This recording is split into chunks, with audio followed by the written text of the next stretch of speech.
नमस्कार, आप देख रहे हैं वन हरियाणा और मैं आपके साथ हूं पल्लवी रविंद्र सिंह। व्यापारियों की सुरक्षा को लेकर कांग्रेस ने हमेशा ही आगे बढ़कर काम किया है, ये कहना है जींद उपचुनाव में कांग्रेस प्रत्याशी रणदीप सिंह सुरजेवाला का।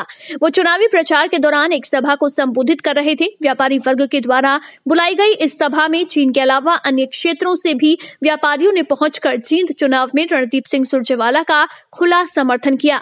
मंच के माध्यम से व्यापारी नेताओं ने कहा कि उन्हें रणदीप सुरजेवाला और कांग्रेस पार्टी पर पूरा विश्वास है, क्योंकि कांग्रेस ही वो पार्टी है जो व्यापारी हितों के लिए काम करती है। कांग्रेस ने ही प्रदेश में गुंडा तत्व पर लगाम लगाने का काम किया था। आज वो बस महसूस करते हैं कि उनके हित कांग्रेस के साथ हैं, कांग्रेस के हाथ में सुरक्षित हैं। इसलिए आज इस सभा के माध्यम से वो कांग्रेस प्रत्याशी रणदीप सिंह सुरजेवाला को समर्थन देने का काम कर रहे हैं। वहीं रणदीप सुरजेवाला ने भी मंच के माध्यम से व्यापारी हितों की सुरक्षा का वचन दिया और साथ में अपना पुराना काम कराते हुए बताया कि किस तरह से जब प्रदेश में गुंडा राज था, इसे कांग्रेस के द्वारा ही खत्म किया गया। जो गुंडा तत्व फिरौती टैक्स लेने का काम करते थे, उन पर सख्ती करते हुए कांग्रेस ने इसको समाप्त किया। रणदीप सुरजेवाला ने कहा कि जींद के हालात बद से बदतर हैं। यहाँ मूलभूत सुविधाएं भी नहीं है, पीने का पानी नहीं है, सड़कें नहीं है। उन्होंने कहा कि अगर आप कांग्रेस के हाथ मजबूत करेंगे तो आने वाले समय में जींद चुनाव पूरे प्रदेश के चुनाव के लिए उदाहरण बनेगा। वो जींद के साथ पूरे प्रदेश के हालात बदलेंगे।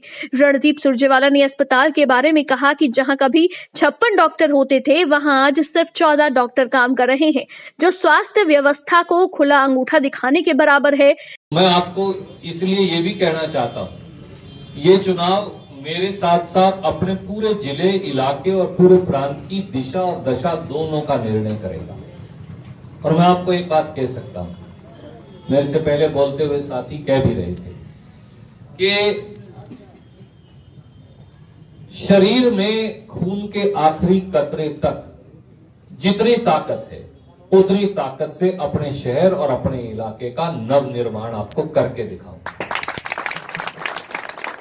10 साल के बाद जो रिश्तेदार कैथल आया, वो कई बार अचंबा अगर रात को आते थे तो भूल चूक हो जाती थी कि कौन से शहर के अंदर आ गए। जिस तरह से अपना शहर, जिसकी 1 लाख तो वोट है और 2.5-3 लाख आबादी है, आज वो भी उसी हालत का शिकार है।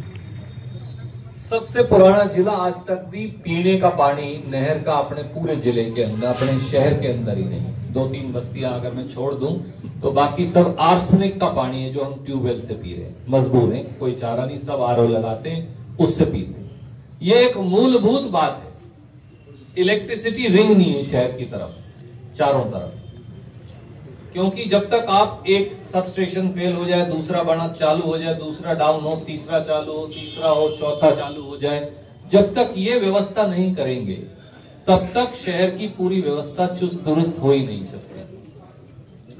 एंट्री पॉइंट शहर में कई है, पर रास्ता कोई नहीं। आज कैथल में तो मैंने लगभग 37 या 38 नए एंट्री पॉइंट्स बनाए, जिससे शहर एक्सपैंड कर गया। अपने यहाँ एंट्री पॉइंट है पर रास्ता नहीं उस पर चलने का। वो सारा ठीक हो सकता है, थोड़ा समय लगेगा। मुझे लगता है कि 5 से 6 साल के अरसे के अंदर हम अपने शहर की धीरे धीरे धीरे धीरे पूरी तस्वीर बदल सकते हैं। दूसरी तरफ जो साथी हैं, मैं उनकी किसी की आलोचना नहीं करने आया, इसलिए कि सबको अपना प्रजातंत्र में अधिकार है, जैसे मुझे है। 4.5 साल में खट्टर साहब ने जो करना था वो कर लिया। जो 4.5 साल में नहीं कर पाए, अब तो कोड ऑफ कंडक्ट आ जाएगा, अब क्या कर पाए। और जो 2 और पार्टियां हैं, ये वही हैं जो जींद और कैथल दोनों से दांत घिसाई लेने के लिए मशहूर रही हैं। और जिस प्रकार से व्यापारियों का इन्होंने शोषण किया, कभी परमानंद गोयल से सोने की ईंट, कभी कैथल की मंडी से, हमारे एक साथी इस समय पैरोल पर आए हैं, मैं उनका सम्मान करता हूं, पर ये बैठे सारे व्यापारी 42 लाख रुपए सारी मंडी को थाने में कुटवाकर एक बार में ही लेकर गए थे।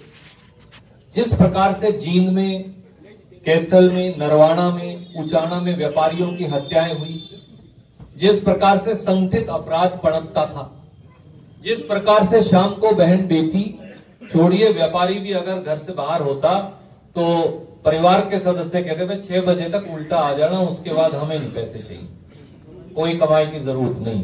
इस प्रकार का गुंडागर्दी का माहौल था। 2004 में जब आए तो 38 गैंगों का सफाया किया। व्यक्तिगत तौर से मैंने ये देखे। एक गैंग जो था कैथलवाड़ा, जिसने एक व्यापारी की हत्या की, वो तो साउथ अफ्रीका भाग गया। ये सही है कि ये चुनाव का वक्त है। वर्षों से जींद जिला उपेक्षा का शिकार रहा, भेदभाव का शिकार भी रहा। व्यापार और धंधे के मामले में भी हम कई बार धीरे धीरे समय की बढ़त के साथ पिछड़ते गए और आज 4.5 साल भारतीय जनता पार्टी के शासन के बाद शहर की यह हालत है कि आधे से ज्यादा शहर टूटा पड़ा है और आधे से ज्यादा शहर उखाड़ कर फेंक रखा है। शायद शहर के एक कोने से दूसरे कोने में जाना इस समय असंभव है। यही हाल हमारी शिक्षण संस्थाओं का है। मैं संयोग से अस्पताल में चला गया जो बहुत पुराना है। वहां 53 डॉक्टरों के अगेंस्ट शायद 14 या 15 डॉक्टर काम करने लग रहे हैं। 56 के अगेंस्ट 15 या 14 या 15 इस समय काम कर रहे हैं। किसी प्रकार की स्वास्थ्य की, शिक्षा की, व्यवसाय की सुविधा आज अगर आप चारों तरफ नजर दौड़ा के देखें तो जिले में नजर नहीं आती। ये सही है कि ये मौजूदा जो हालात हैं उसके लिए कहीं ना कहीं अगर मैं गुस्ताखी ना करूं और कहूं तो नेतृत्व का अभाव भी दोषी है। आपके विश्वास के ऊपर चुनाव लड़ने का निर्णय किया, नहीं तो 12-14 दिन में कोई चुनाव लड़ नहीं सकता इस प्रकार से। और मैं आपसे केवल इस बात की हाथ जोड़कर अपेक्षा रखता हूं, आपका आशीर्वाद, आपका प्यार और समर्थन केवल खुद का नहीं सारे दोस्त परिवारों का रहेगा तो अपने जिले और अपने शहर को एक नई तस्वीर, एक नई तकदीर और एक नई तदबीर, तीनों चीज मैं आपको लिखकर दिखाऊंगा। सबका बहुत बहुत धन्यवाद। कांग्रेस पार्टी ये मानती है कि खट्टर सरकार की उल्टी गिनती शुरू है और उसके लिए ये आवश्यक है प्रदेश में आमूलचूल बदलाव के लिए कि उस ऐतिहासिक जीत की शुरुआत जींद की ऐतिहासिक धरती से हो। जींद इतिहास लिखता आया है, जींद इतिहास बदलता भी आया है, सरकारें बनाता भी आया है और सरकारें गिराता भी आया है। और आप ये पाएंगे कि भारतीय जनता पार्टी के शासन का अंत जींद से शुरू होगा। हरियाणा प्रदेश और जींद की तकदीर बदलने के लिए आए हमारे बड़े भाई रणदीप सिंह सुरजेवाला जी, भाई जो यहाँ पर बैठे हुए हैं और साथी जिन्होंने मेहनत करके आज इतना बढ़िया कार्यक्रम किया, भाई अजय जी, अभिषेक जी, सुरेश गुप्ता जी, जिंदल जी, तमाम भाई की तकदीर को बदलने का सही फैसला आप लोगों ने लिया है। तो हम रणदीप सिंह सुरजेवाला जी का जींद में पूरी तरह से तन मन धन से स्वागत करते हैं और इस उम्मीद के साथ कि जिस तरह से आपने कैथल को, जो हमारे से भी पिछड़ा इलाका माना जाता था, आज हरियाणा प्रदेश के सबसे अगले जिलों में आगे लाके खड़ा कर दिया, उसी उम्मीद के साथ आपसे ये अपेक्षा भी हमारी है कि सुरजेवाला साहब, जब आप यहां से विधायक बनो और हरियाणा में कांग्रेस की सरकार बने तो आपकी लिस्ट में जींद का नाम सबसे ऊपर होना चाहिए। भाई साहब 1 मिनट हमारी भी सुन लो। हाँ हाँ बिल्कुल है। तो मैं ये कह रहा था जी, जब आपकी सरकार बने तो जींद के अंदर जो हर आदमी की टीस है कि जींद को आगे बढ़ना देखना चाहता है, यहाँ रोजगार भी देखना चाहता है, यहाँ मेडिकल की सुविधाएं भी होनी चाहिए, शिक्षा के क्षेत्र में भी काम होना चाहिए। लेकिन आज पूरा शहर जो है मूलभूत सुविधाओं से तरस रहा है। सड़कों की कमी हो गई है, पीने का पानी स्वच्छ हमें नहीं मिल रहा, सीवरेज सिस्टम यहाँ पर नहीं बना है।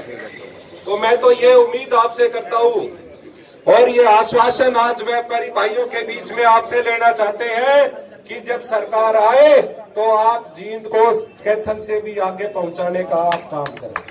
जब वो यहाँ पर जींद जिले से मुख्यमंत्री होते थे तो जींद शहर में उन्होंने एक भी ईंट लगाने का काम नहीं किया है।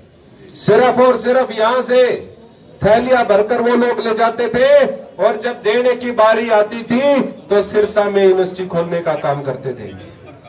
साथियों, हम तो आपकी बात भाई साहब के तक पहुंचा सकते हैं, लेकिन हम इनसे यही उम्मीद करते हैं कि फैसला जब आप लो तो आपके दिल और दिमाग में जींद का नाम हमेशा सबसे ऊपर रहना चाहिए। वो मान सम्मान और वो जीत हम आपको लेके देंगे यहाँ पर।